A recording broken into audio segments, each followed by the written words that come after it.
Hello, नमस्कार, आदाब एवं सत श्री अकाल। अशोक इंस्पायर क्लासेस में आपका स्वागत है। तो बिना टाइम वेस्ट किए हमारे चैनल को सब्सक्राइब कीजिएगा, लाइक कीजिएगा एवं शेयर कीजिएगा। आइए नया चैप्टर शुरू किए हैं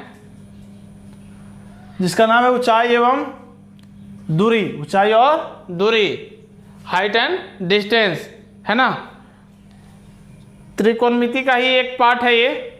जैसे मान लिया जाए कोई मीनार वगैरह है, कोई क्या है मीनार, ये मीनार है, क्या है मीनार। और कोई वस्तु यहां से मान लिया जाए देख रहा है इस मीनार को, ये शीर्ष बिंदु को, एक मीनार के शीर्ष बिंदु को देख रहा है एक व्यक्ति या कोई वस्तु होगा, यहां से देख रहा है व्यक्ति। तो बोलेगा कि इस मीनार की ऊंचाई क्या होगी, तो ऐसे निकल जाएगा नहीं। इसमें कितना एंगल से देख रहा है, कितना दूरी पे खड़ा है, तभी इसकी ऊंचाई मालूम होगा, ऐसे अन्यथा ऐसे नहीं होगी। ठीक है, तो यहां से कितने एंगल से देख रहा है,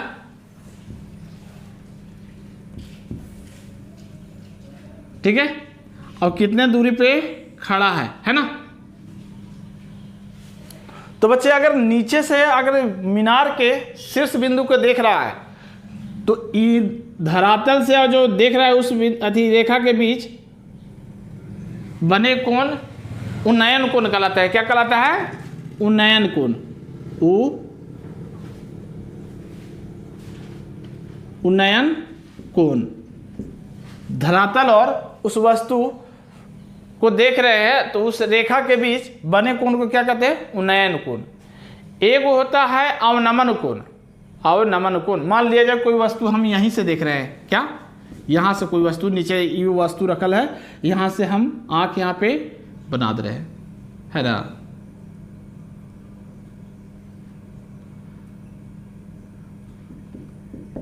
यहां से हम देख रहे हैं, है ना, यहां से हम देख रहे हैं नीचे वस्तु। तो बच्चे अब इसका ना बेस एरिया यानी क्षैतिज रेखा यहाँ पर इसे ऐसे हो जाएगा, ये वाला क्षैतिज रेखा हो गया, ठीक है, यानी कि ये वाला क्या हो गया? क्षैतिज रेखा हो गया इसका। अब ये जो क्षैतिज रेखा हो गया, तो अब क्षैतिज रेखा जो देख रहे हैं ना उस रेखा के बीच के बने कोण को, इस कोण को बोलते हैं अवनमन कोण। अवनमन कोण, ठीक है, अवनमन कोण। अगर मान लीजिए मीनार पर से, ऊंचाई पर से अगर किसी वस्तु को नीचे देखते हैं, ऊंचे स्थान पर से नीचे वस्तु को देखते हैं, तो जब उससे एक क्षैतिज रेखा ले लीजिए, उसके बीच और नीचे वस्तु देख रहे हैं उस रेखा के बीच जो बने कोण को क्या कहते हैं? अवनमन कोण। क्या कहते हैं? अवनमन कोण। ठीक है, तो ये दोनों पॉइंट लिख लीजिएगा, ठीक है। इसको बोलते हैं क्षैतिज रेखा। क्या बोलते हैं? क्षैतिज रेखा, ठीक है। और इसको बोलते हैं दृष्टि रेखा, जो देख रहे हैं इसको क्या बोलते हैं? दृष्टि रेखा। अगर लिखना चाहते हैं तो लिख लीजिए उन्नयन कोण, कोण, ठीक है। तो धरातल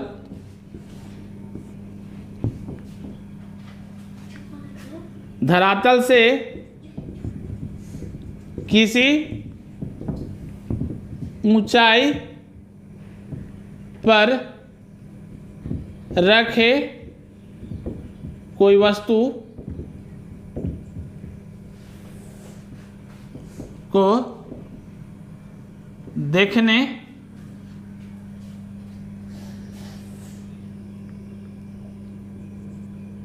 के लिए धरातल एवं दृष्टि रेखा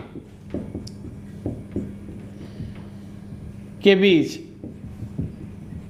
बने कोण को क्या कहते हैं? बने कोण को उन्नयन कोण कहते हैं। ठीक है, अवनमन कोण कैसे कहते हैं? अवनमन कोण लिख लीजिए, अवनमन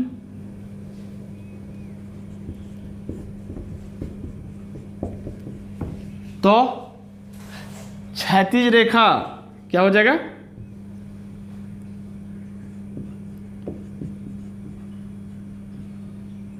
क्षैतिज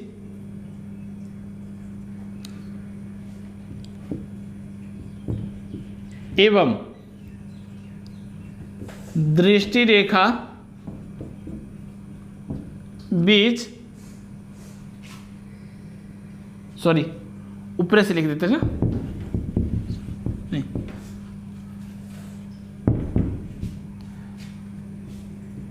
कोई वस्तु किसी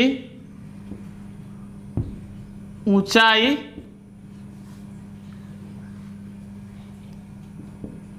से देखे जाने पर, क्या देखे, ऊंचाई से नीचे रखी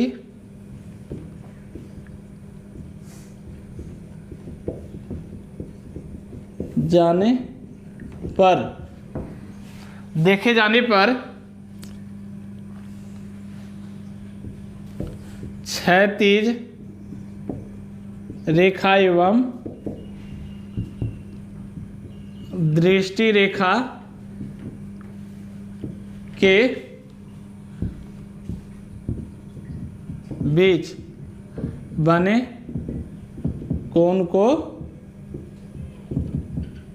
अवनमन कोण कहते हैं। ठीक है, लिख लीजिएगा परिभाषा। आगे देखिए, ये तो हो गया, लेकिन एक बात और ही है कि एक ये कोण जो होता है ना, अवनमन कोण और उन्नयन कोण दोनों आपस में बराबर होता है। कैसे होता है बता रहे हैं। लाइन एंड एंगल में, यानी कोण एवं रेखा में अगर पढ़े होंगे कि कोई दो रेखा समतल यानी समांतर रेखा पर कोई यानी तिर्यक रेखा काटती है, कोई तिर्यक रेखा काटती है, कोई दो समांतर रेखा मान ले जाए, इसका नाम देते रहे ए बी और सी डी।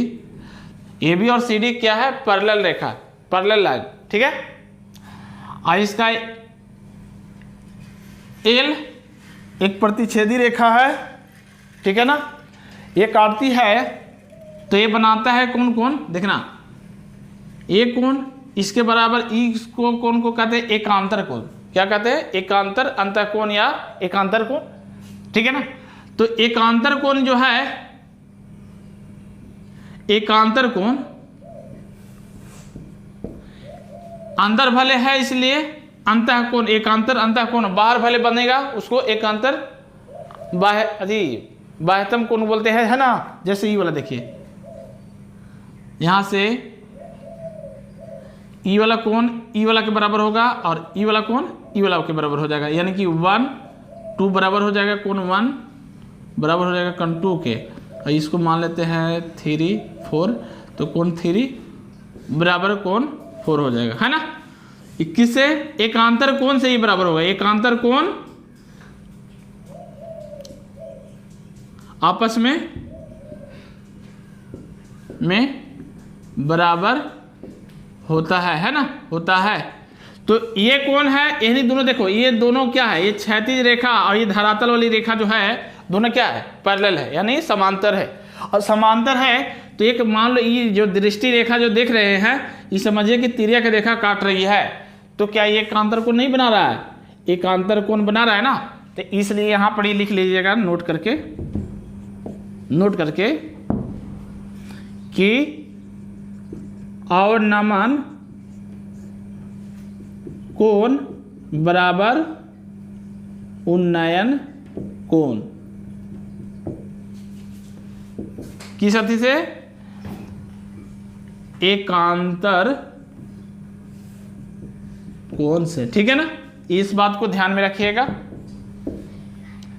एकांतर कोण से होगा ये। ठीक है ना, तो नोट कर लीजिए इतना। ये था बेसिक बातें, एक आध को उदाहरण लेंगे।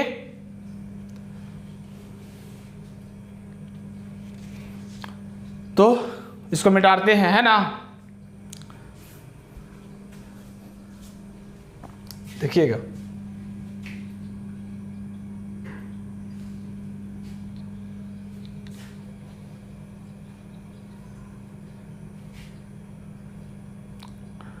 नोट कर ली।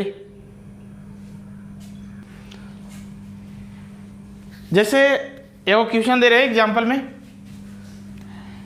कोई एक मीनार है, ये वाला मीनार मान लेते हैं, है ठीक है। और ना हम यहां से देख रहे हैं इसकी ऊंचाई, ठीक है ना। इसकी ऊंचाई कितना देख रहे हैं, इसकी ऊंचाई देख रहे हैं, मीनार है, इसकी एक शीर्ष बिंदु है। हम नीचे से देख रहे हैं, इसका उन्नयन कोण जानते हैं कितना है, उन्नयन कोण है 60 डिग्री। कितना, 60 डिग्री। बच्चे ये तो जानते करते हैं, ये तो समकोण होता है ना, क्या, समकोण। अगर ये इसकी हम जो ये वस्तु है यहाँ पर इसे देखें, हम यहाँ पे हम देख रहे हैं, यानी कि यहाँ से हम देख रहे हैं,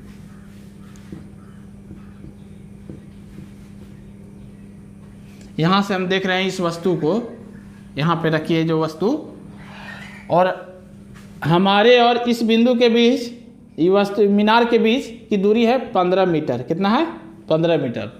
अब बोल रहा है मीनार की ऊंचाई ज्ञात करें, मीनार की ऊंचाई ज्ञात करें। क्या करना है, एक मीनार की ऊंचाई ज्ञात करना है। तो कैसे निकालेंगे, ये बच्चे क्या है, आधार है, ये है ऊंचाई है ना। ये क्या है, आधार है, अब ये ऊंचाई है, ठीक है। तो हम बताए थे आधार और लंब, ये इस कोण के बारे में बताया गया है। तो ये वाला क्या हो जाएगा, ये लंब हो जाएगा, लंब हो जाएगा। अभी आधार है ना। अब इसमें आधार और लंब किसमें, tan थीटा में है ना। तो tan थीटा लगाएंगे इसमें, तो यहां से निकालना है। यहां दिया क्या है, दिया है, पहले वो लिख लेंगे, क्या दिया है, उन्नयन कोण कितना दिया है, 60 डिग्री, है ना। अच्छा,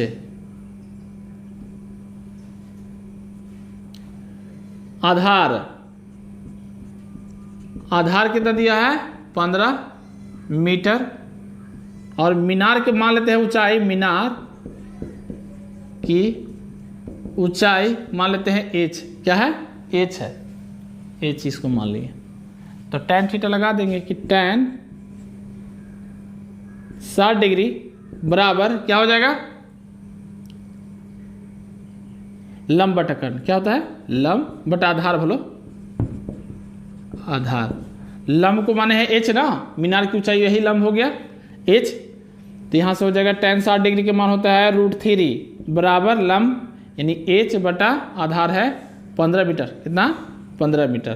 तो यहाँ से h निकालिएगा तो ये नया के गुना में, यानी कि 15√3 मीटर हो गया। यही इसकी ऊंचाई हो गई, ठीक है। तो एग्जाम्पल भी लिख लीजिएगा। इसको मिटाते हैं, एक अलग क्वेश्चन देते हैं।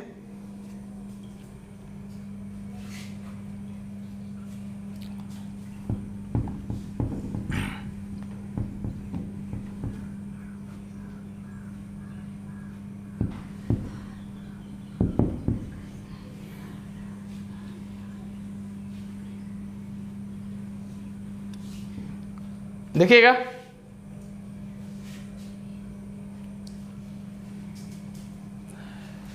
ये कोई खंभा है, खंभा मान लिया जाए, खंभा की ऊंचाई दे देगा, खंभा की ऊंचाई दे दिया। यहां पे खंभा की ऊंचाई है 10 मीटर। क्या है, खंभा की ऊंचाई, ये मान लेते हैं ये खंभा है, ठीक है। और इसका उन्नयन कोण कितना डिग्री बन रहा है, 45 डिग्री। कितना, 45 डिग्री। तब बताना है कि जो व्यक्ति देख रहा है इस खंभे को, दोनों के बीच की दूरी बताना है कि खंभा कितना दूरी पे है, ठीक है। तो यहां से निकालेंगे, क्या दिया है, यहां से निकालना क्या है रे बच्चे, खंभा और व्यक्ति के बीच की दूरी निकाले।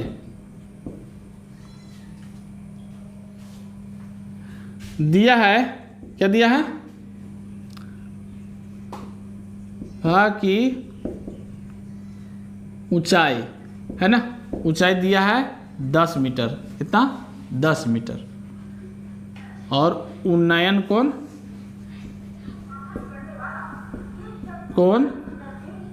45 डिग्री है ना, लगा लीजिए 10, 45 डिग्री बराबर लंब आधार है ना, 10 45 का मान होता है 1 बराबर लंब कितना है 10 मीटर, आधार माने हैं, आधार मान लेते हैं डिस्टेंस यानी डी मान लेते हैं इसको, ठीक है ना। तो डी बराबर क्या आ गया 10 मीटर, ठीक है ना, कितना आ गया 10 मीटर, ठीक है। एक होता है घर, जैसे मान लेते हैं एक और एग्जांपल लेते हैं, एग्जांपल नंबर 2 है, थर्ड में देखिएगा, एक दीवार है, क्या है, एक दीवार है, इस पे एक सीढ़ी लगाया गया है ना, सीढ़ी लगाया गया है, ठीक है। तो बोलेगा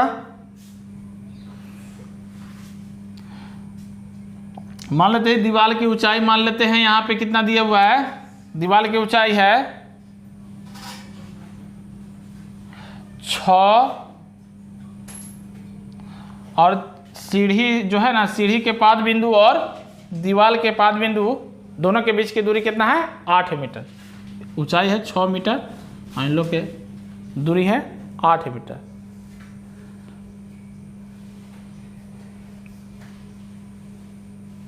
तो सीढ़ी की लंबाई पूछेगा, अरे सीढ़ी के लंबाई पूछेगी तो इसमें तो पाइथागोरस प्रमेय भी लगा सकते हैं है ना, इसकी सीढ़ी की लंबाई निकालना होगा, ये मान लेते हैं क्या है सीढ़ी है, क्या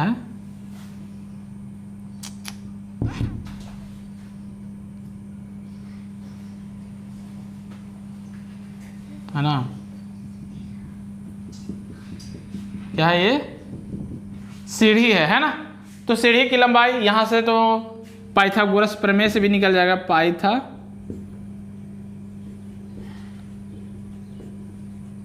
प्रमेय लगाइएगा, काची होता है कर्ण स्क्वायर बराबर लंब के स्क्वायर प्लस आधार के स्क्वायर होता है ना। तो यहाँ आधार यानी कि 8 हो जाएगा और लंब यानी कि 6 हो जाएगा है ना। तो यहाँ से निकाल लेंगे कर्ण, कर्ण को बोलते हैं इंग्लिश में हाइपोटेनस यानी h के स्क्वायर बराबर लंब p के स्क्वायर प्लस आधार यानी बेस के स्क्वायर, ठीक है। तो यहाँ h बराबर क्या हो जाएगा रूट अंडर p के स्क्वायर प्लस b के स्क्वायर, ठीक है ना। यहाँ देखिएगा निकालना होगा तो h बराबर हो जाएगा यानी कि सीढ़ी की लंबाई, तो यहाँ से हो जाएगा p के स्क्वायर यानी कि 6 के स्क्वायर प्लस b के स्क्वायर यानी 8 के स्क्वायर, यानी कि यहाँ से हो जाएगा रूट अंडर 6 के स्क्वायर 36 और प्लस 8 के स्क्वायर 64 यानी कि हो जाएगा 100 का वर्गमूल कितना होता है 10 मीटर, यानी सीढ़ी की लंबाई कितना आया 10 मीटर है ना। इसको ठीक है देखिएगा, दो क्वेश्चन है 1.5 मीटर लंबा एक आदमी एक चिमनी से 28.5 है, कितना है 28 लिखल 28.5 मीटर दूरी पर है, उसकी आंखों से चिमनी के शिखर का उन्नयन कोण 45 डिग्री है, तो चिमनी की ऊंचाई बता है ना। जैसे मान लेते हैं यहाँ पे ले लेते हैं ये चिमनी है, अब मान लेते हैं यहाँ पे कोई आदमी खड़ा होगा, यहाँ पे खड़ा होगा है ना, ये आदमी है यहाँ पर ही खड़ा होगा, ये आदमी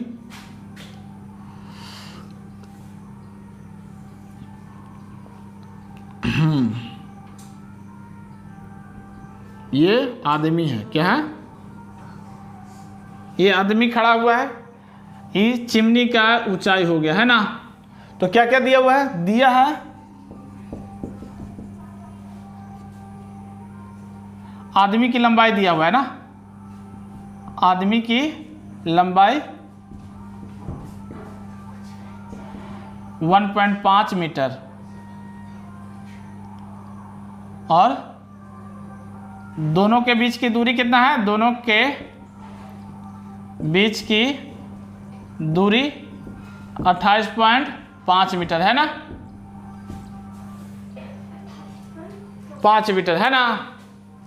यानी कि दोनों के बीच की दूरी ये वाला बोल रहा है 28.5 और इसकी लंबाई दिले है 1.5 है ना। और इसका उन्नयन कोण कितना है, 45 डिग्री है ना। तो बच्चे ये तो पैरेलली है, तो इसकी लंबाई वही होगा इसकी लंबाई है ना। इसकी लंबाई हम मीनार के यहाँ तक की ऊंचाई की, यहाँ से यहाँ तक लगे, यानी कि इसको मान लेते हैं ABC है ना। तो AB की ऊंचाई पहले निकालेंगे मीनार के, तब BC की ऊंचाई निकालेंगे, उसके बाद दोनों के जोड़ देंगे है ना। इसको मान लेते हैं CD, ठीक है ना। देखिएगा अब यहां से देखिएगा मीनार की ऊंचाई यहां से यहां तक लगी जो है ना AB, पहले यहां पे निकालेंगे कि tan 45 डिग्री बराबर क्या होगा, tan 45, यहाँ 45 नहीं लगेगा क्योंकि ये आधार यानी कि ये भी 28.5 होगा। अभी मीनार की ऊंचाई ये भी है, क्या है, AB है ना। तो यहां से हो जाएगा AB बटा CB BC। तो यहां से हो जाएगा tan 45 के मान होते हैं 1 और AB तो निकालना है और BC का मान है 28.5 मीटर है ना। तो यानी कि AB बराबर क्या आया, AB बराबर आया 28.5 मीटर। देखिए अगर AB बराबर निकालेंगे तो ये 28 इधर आके गुना में 1 से गुना करेंगे तो 28.5 मीटर हो जाएगा, ठीक है। यानी कि AB बराबर 28 मीटर। अगर बच्चे देखिएगा पैरेलली है तो ये दोनों के बीच की समान दूरी तो हर जगह समान होगी, यहाँ 1.5 मीटर है तो यहाँ भी तो 1.5 मीटर होगी। तो यहाँ से मीनार की ऊंचाई क्या हो जाएगी, मीनार की ऊंचाई है ना बराबर हो जाएगा AB प्लस BC, यही ना है। AB यहाँ से यहाँ तक ला है, ठीक है, और BC हो जाएगा। तो दोनों के जोड़ दीजिए, AB है 28.5 और प्लस BC है 1.5 है ना। ये जो आदमी की ऊंचाई है जो, यानी कि टोटल कितना हो जाएगा, जोड़िएगा तो 30 मीटर इसकी ऊंचाई हो जाएगी। मीनार की ऊंचाई कितना होगी, 30 मीटर, ठीक है। अगला देखिएगा, एक दीवार के तरफ झुकी हुई सीढ़ी का उन्नयन कोण 60 डिग्री है और सीढ़ी का पैर दीवार से 4.6 मीटर दूर पर है। तो सीढ़ी की लंबाई ज्ञात करना है। जैसे मान लेते हैं यहाँ पे एक दीवार है, क्या है, दीवार है और कोई यहाँ पे सीढ़ी रखा गया है, ऐसे लगा दिया गया है ना, यहाँ से ऐसे देखिएगा। अरे ठीक से नहीं बना, ये दीवार हो गया और यहाँ से ऐसे सीढ़ी लगा दिया गया। जैसे मान लेते हैं ऐसे, ये सीढ़ी है, सीढ़ी की लंबाई पूछ रहा है ना, और दोनों के उन्नयन कोण कितना है, 60 डिग्री बन रहा है। कितना डिग्री, 60 डिग्री। और दोनों दीवार के बीच की दूरी कितना है, यानी कि 4.6 मीटर है, ठीक है। तो सीढ़ी की ऊंचाई पूछ रही है, लंबाई भले लंबाई इसका L मान लेते हैं, लंबाई है, इसको L नहीं H मान लेते हैं, क्या, हाइपोटेनस। अब आप ही लोग बताइएगा, सीढ़ी की लंबाई पूछ रही है, यानी कि कर्ण दिया मैंने पूछ रहा है और आधार दिया हुआ है। तो ये किस में होता है, लंब और कर्ण, भलो आधार और कर्ण किस में होता है, कॉस में होता है ना। तो कॉस यहाँ लगा देंगे कि कॉस थीटा बराबर होता है आधार बटा कर्ण, है ना। तो कॉस यहाँ कितना डिग्री है थीटा 60 डिग्री बराबर आधार कितना है 4.6 और कर्ण को माने हैं एच न माने हैं, तो cos 60 डिग्री के मान होता है, cos 60 डिग्री के मान कितना 1/2 है ना, 1/2, तो यहाँ 4.6 गुने एच है ना, तो यहाँ से निकाल लीजिएगा एच बराबर क्या होगा, एच इधर है भागा में, इधर आके गुना में, यानी कि एक जोड़ गुना होगा तो एच हो जाएगा, और 2 इधर भागा में, इधर आके गुना में हो जाएगा, तो 6 दूना 12, 4 दूना 8 है 1 9, यानी कि सीढ़ी की ऊंचाई कितना होगी, सीढ़ी की ऊंचाई हो जाएगी 9.2 मीटर, यही आंसर है। ठीक है, तो आज का क्लास यहीं तक रखते हैं। ठीक है, तो हम एक ही बात कहना चाहते हैं कि प्लीज़ वीडियो को सब्सक्राइब कीजिएगा एवं लाइक कीजिएगा। ठीक है, और कल से इसका चैप्टर वाइज एनसीईआरटी का शुरू करेंगे, क्वेश्चन बाई क्वेश्चन सब क्वेश्चन कराएंगे। ठीक है ना, अभी बहुत सारा क्वेश्चन कराना है, ये तो एग्जाम्पल अभी दिए हैं। ठीक है ना, जैसे एक होता है पेड़, जैसे कोई पेड़ है खड़ा, अगर आंधड़ में टूट गया तो क्या होगी, टूटेगी तो ऐसे जाके ज़मीन में सट जाएगी, है ना, तो टूटी हुई पेड़ की लंबाई या पेड़ की ऊंचाई कितना है। ठीक है ना, ये सब कल बताएंगे। तो थैंक यू, धन्यवाद।